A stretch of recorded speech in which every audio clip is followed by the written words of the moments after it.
କଣ ହେଲା ଆଉ ଥରେ କୁହ। ବାବା ଯୋଉ ଆମର ଆମର ମଣିଷ ମଣିଷ ଜନ୍ମରେ ଯୋଉ ଆମର ଜନ୍ମ ହଉଛି ପୁଣି ମୃତ୍ୟୁ ହଉଛି। ହୁଁ ଆମେ ବାରମ୍ବାର ଜନ୍ମ ହଉଛେ ପୁଣି ମରୁଛେ। ହୁଁ ଆଚ୍ଛା ତାପରେ ଜରା ବ୍ୟାଧି ହୁଁ ମାନେ ରହୁଛି ବାର୍ଦ୍ଧକ୍ୟ ଏବଂ ରୋଗ। ହୁଁ।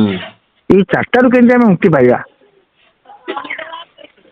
ଚାରିଟାରୁ ମୁକ୍ତି ପାଇବା ପାଇଁ ହେଲେ ତମକୁ ବା ସଦ୍ଗୁରୁ ଦତ୍ତ କର୍ମ କଲେ ସଦ୍ଗୁରୁ ଦତ୍ତ କର୍ମ ବା ମୋକ୍ଷ ମାର୍ଗ କର୍ମ ତମେ କଲେ ସେଥିରୁ ମୁକ୍ତି ପାଇଯିବ।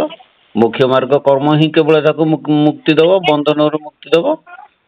ହଁ ଏଠି କଣ କରିବାକୁ ପଡିବ କେମିତି କଣ? ସଦ୍ଗୁରୁଙ୍କୁ ଧରିବ, ସଦ୍ଗୁରୁଙ୍କୁ ଆଶ୍ରୟ ନେଲେ ସେ ତମ କୌଶଳ ବତେଇଦେବେ, କଲେ ଧୀରେ ଧୀରେ ତମର ସବୁ ସେଗୁଡାକ ହବ।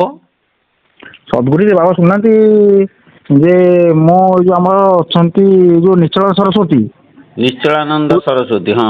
ହଁ ପୁରୀ ଯୋଉ ଆମର ଗୌଡୀୟ ମଠ ହୁଁ ଆଉ ତାଙ୍କ ପାଖେ ମୁଁ ଯାଉଥିଲି, ସେ ତ ହିନ୍ଦୀ କହୁଛନ୍ତି, ତାପରେ ଏଗୁଡ଼ା ସେ ଆପଣ ଯଦି କ୍ଲିୟର ବୁଝଉଛନ୍ତି ଯଦି ଭିଡିଓରେ ହୁଁ ଭଲ ଲାଗୁଛି ଶୁଣିବାକୁ। ସିଏ ଏମିତି କିଛି କହୁନାହାନ୍ତି, ସେ ଯୋଉ ଅଳ୍ପ ଟିକେ କହୁଛନ୍ତି, ସେ ବାଗ ଟିକେ ଏରା ବୁଝି ହଉନି କଣ କହୁଛନ୍ତି କଣ ନାହିଁ।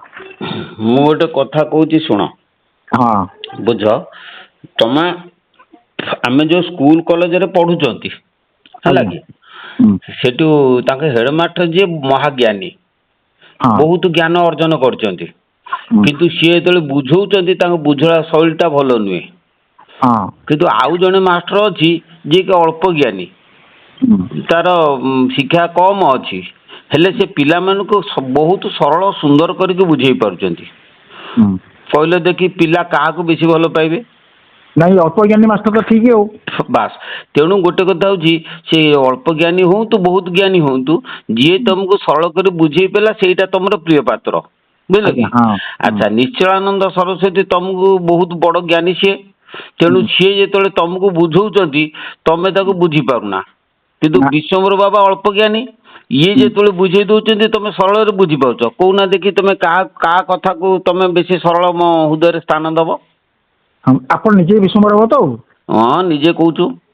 ହଁ ଠିକ ଠିକ ମାନେ ଆପଣଙ୍କର ନା ଆପଣଙ୍କର ପୁରା କ୍ଲିୟର ବୁଝି ହଉଛି ସମ୍ପୂର୍ଣ୍ଣ ଯାହା ବାସ୍ କହୁଛନ୍ତି ଠିକ ତେଣୁ ବୁଝି ଯଦି ହଉଛି। କ୍ଲିୟର ଭାବୁଛ କ୍ଲିୟର ବୁଝିପାରୁଛ ତେଣୁ ଆମ ସହିତ ଯୋଗାଯୋଗ କର, ଆମେ ତମକୁ ସିଧାସଳଖ ଯେତେ କ୍ଲିୟର କରିବା ହବ ଆମକୁ ସନ୍ଦେହ ମୋଚନ କରିଦେଇ ପାରିବୁ।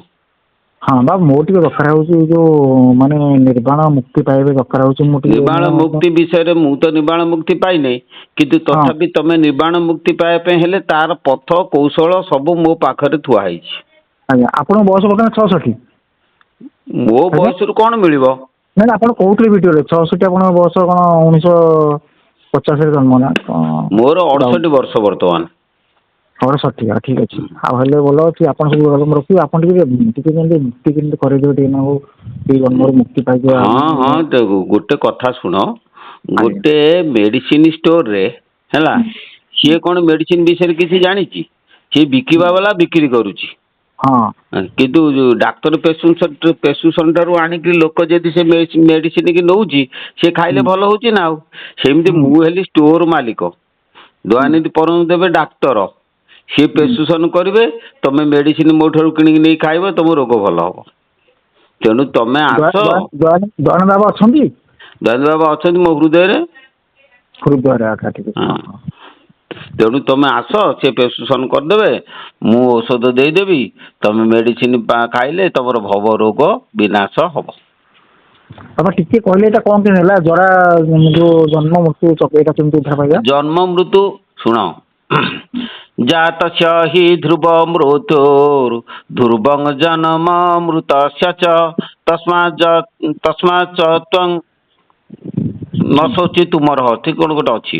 ତେଣୁ ହଁ ଜନ୍ମ ଠିକ ହେଲେ ଅଛି ଧ୍ରୁବ ମରଣ ମୃତ ହେଲେ ଜନମ ତେଣୁ ଏ ଅଲଙ୍ଘ୍ୟ ବିଷୟ ଶୋକ ନୁହଁଇ ତୁମ। ଜନ୍ମ ଆଉ ମୃତ୍ୟୁ ଏଇ ଦିଟା ହଉଛି ଧ୍ରୁବ, ହେଲା ଧ୍ରୁବ କି? ହଁ ଜରା ବ୍ୟାଧି ଏଇ ଦିଟା ଧ୍ରୁବ ନୁହଁ, କିନ୍ତୁ ଜନ୍ମ ଆଉ ମୃତ୍ୟୁ ଏଇ ଦିଟା ହଉଛି ଧ୍ରୁବ। ଧ୍ରୁବ ମାନେ ହୁଁ ନିଶ୍ଚିନ୍ତ ସତ୍ୟ, ହେଲା ଆଜ୍ଞା କି? ହୁଁ ଗୋଟେ କଥା କହୁଛି ଶୁଣ, ପିଲାଦିନେ ଜଣେ ପିଲାଟିଏ ସେ ଗୀତା ପଢୁଥିଲା, ଗୀତା ପଢୁ ପଢୁ ଆସିକି ମତେ ସେ ପଚାରିଲା ଏଇ ହୁଁ ଶ୍ଳୋକଟାକୁ, ବୁଝିଲ କି? ଜନ୍ମ ହେଲେ ଧ୍ରୁବ ମରଣ, ଏଇଟା ଆଜ୍ଞା ମୁଁ ବୁଝିପାରୁଛି। ଜନ୍ମ ହେଲେ ମୃତ୍ୟୁଟା ସତ୍ୟ, ଏଇଟା ମୁଁ ବୁଝିପାରୁଛି। କିନ୍ତୁ ମୃତ ହେଲେ ଜନ୍ମ ଏଇଟା ତ ମୁଁ ବୁଝିପାରୁନି। ମୁଁ କହିନି ଦେଖ ଏଇଟାକୁ ବୁଝିପାରୁଛୁ, ତୋର ଜ୍ଞାନ ସେତିକି ଅଛି, ତୁ ସେଇଟାକୁ ବୁଝୁଛୁ। ଆଉ ମଲେ ଜନ୍ମ ହବୁ, ସେଇ ଜ୍ଞାନଟା ତୁ ସେତେ ବାଟ ଯାଇ ତୋର ଜ୍ଞାନ ହେଇନି, ତୁ ଗୁରୁ କଲେ ଯାଇକି ବୁଝିବୁ। ସେମିତି ଜନ୍ମ ମୃତ୍ୟୁ ଦିଟା ହଉଛି ଧ୍ରୁବ, ଜରା ଆଉ ବ୍ୟାଧି। ଜରା ତ ଶରୀର ଅଛି, ଶରୀରରେ ଜରା ହଉଛି ଗୋଟେ ଅବସ୍ଥା।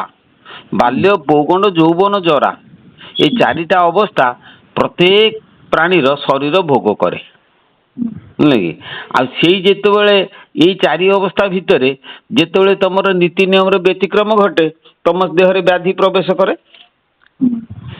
ତେଣୁ ଜରା ବ୍ୟାଧି ଏଇ ଦିଟା ଶରୀର ଭିତରେ ଆସେ। ଆଉ ତେଣୁ ୟା ସହିତ ତମ ଆମର କଣ ସମ୍ପର୍କ? ଶରୀର ଅଛି, ବ୍ୟାଧି ଅଛି। ଭଗବାନ ଶ୍ରୀକୃଷ୍ଣଙ୍କୁ ଜ୍ୱର ହେଇଥିଲା, ରାମକୃଷ୍ଣଙ୍କୁ ମଧ୍ୟ ରୋଗ ହେଇଥିଲା। ତେଣୁ ଶରୀର ଅଛି ମାନେ ବ୍ୟାଧି ଆସିବ, ଶରୀର ଅଛି ମାନେ ଜରା ଆସିବ। କିନ୍ତୁ ସେଥିରୁ ପରିତ୍ରାଣ ପାଇବା ପାଇଁ ଆମକୁ କଣ ଗୋଟେ ଦରକାର।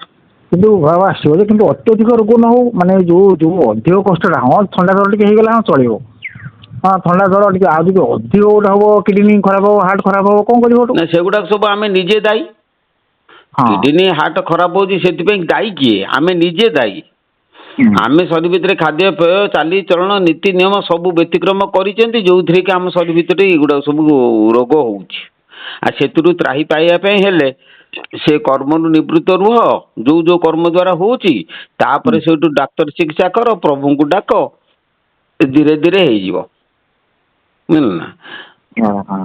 ଆଉ ଯୋଉ କ୍ଷୟ ଗୁଡାକ ହେଇଯାଇଛି ପୂରଣ ହେଇପାରିବନି।